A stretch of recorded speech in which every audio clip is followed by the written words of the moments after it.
What is going on YouTube land? I am ChrisCataluna. Before we get into this shoe review, go ahead and check out my Instagram, ChrisCataluna with the underscore at the end. Go ahead and like, subscribe, and hit that notification bell so you know when I upload a new video. And guys, I would really love it if we could get this channel to 20,000 subscribers. I would greatly appreciate it. Share this all to your friends. So I've been on YouTube for a little more than a decade now, though my content back then is quite different from what I'm producing today. And in stating that, I've had my share of camcorders. Camcorders kind of seem like a thing of the past. No doubt that they're still here. They're still at your Best Buys and your Fry's. You can pick one up.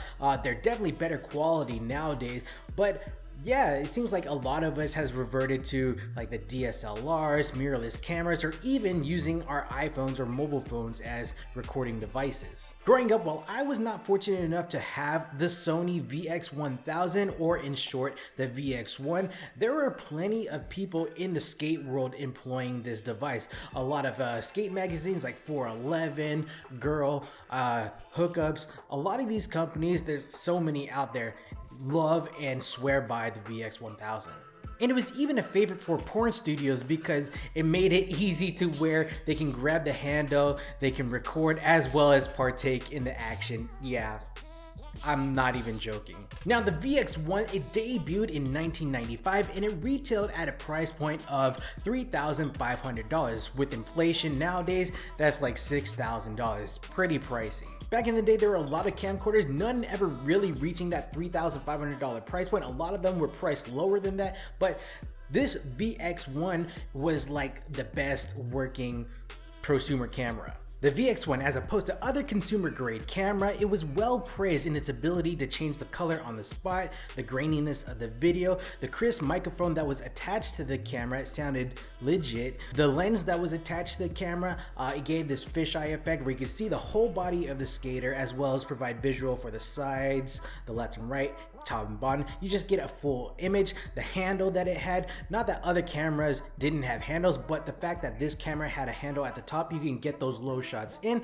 And of course, the price point of $3,500.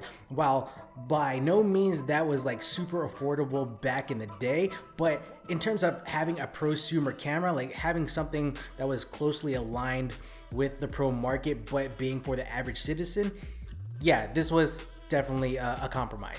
Fast forward from 1995 to 2021, we now get this new product offering from Nike SB on this Nike SB camcorder dunk, the VX1000. And no, this is not an official collaboration between Nike SB and Sony. These released on February 20th, 2021, and they retailed at the price point of $110 USD at your taxes and your VAT just based on where you reside. Now, this was supposed to be a worldwide release to a bunch of the skate shops worldwide. Let me note, orange label shops only. So those are like your specialty Nike SB skate shop. There's regular SB skate shops and there's orange label shops. Due to production issues, unfortunately, this shoe did not get that worldwide release that was planned. Instead, it only released in Europe and in Asia. So I do believe that you can call these a true regional exclusive for Asia and Europe. I don't think that these are seeing a future release date in the US of A. Again, retailing at $110, looking at StockX, looking at GOAT and SneakerCon app, these are now reselling from anywhere between $450 and $700 USD. And let me just say that I did pull the trigger from StockX for about $560, and I must say that I think this is well worth it. These ones actually shipped out of Amsterdam. And guys, with the factors of the Sony VX1000, how that plays history in skate culture, and how this is a Nike SB dunk and a regional exclusive, I can only see this shoe going up in value. Like, if you're gonna buy this shoe, now's the time. Unpopular opinion, I think these are top 10 SB dunks of all time. Getting onto the shoes, upon receiving shipment from StockX, we have this brown cardboard box donning the Nike SB branding with the orange swoosh going across the bottom. Now, I don't know the official name of this box, like you have the pink box, the purple box, the rainbow box. I want to say that this is the orange label box, but I'm not too sure. We had the Oski Sharks, we had the Doraemon Dunks that came in the brown box. These VX1s came in the brown box too, but again, don't know the official name. So anyways, under all that tissue paper, it reveals the shoe. And they are just fire. The shoe really takes on the theming of the Sony VX1000. The upper is comprised of flock suede in different shades of gray. We have the light gray around the toe box, the lacing stripe, and the Nike swoosh that wraps around.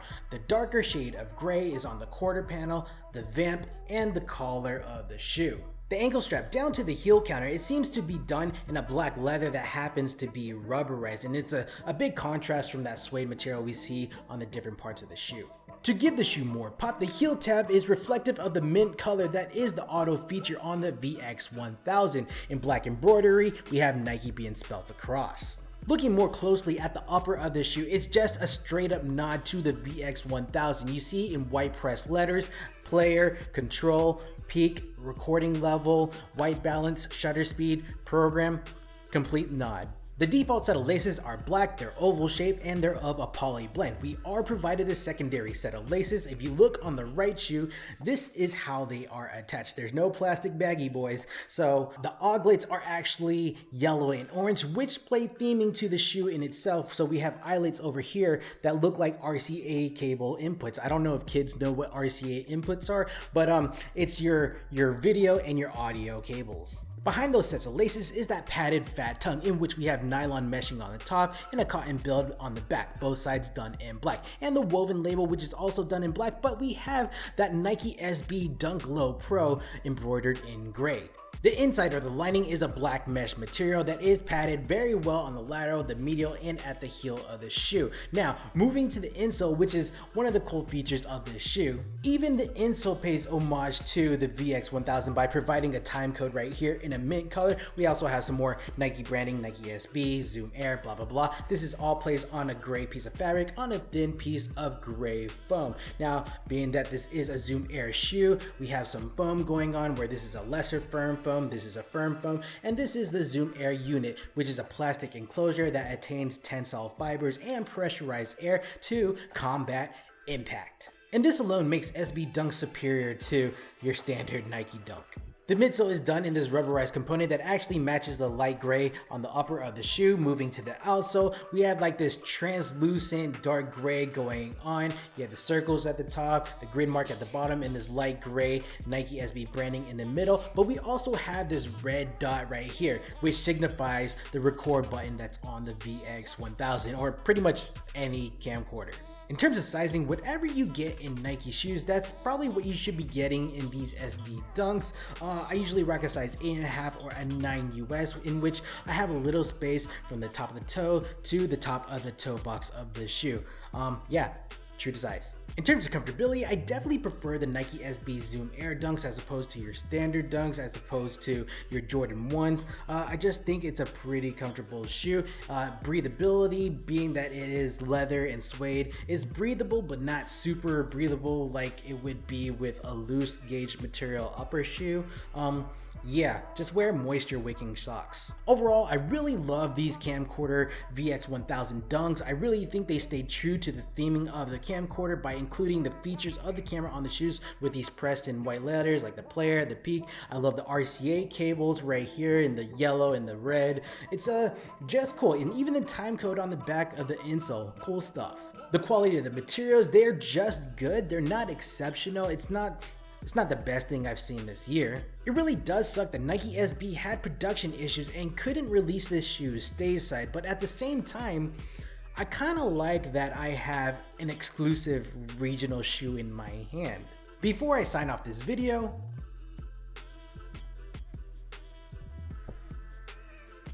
take your StockX tags off.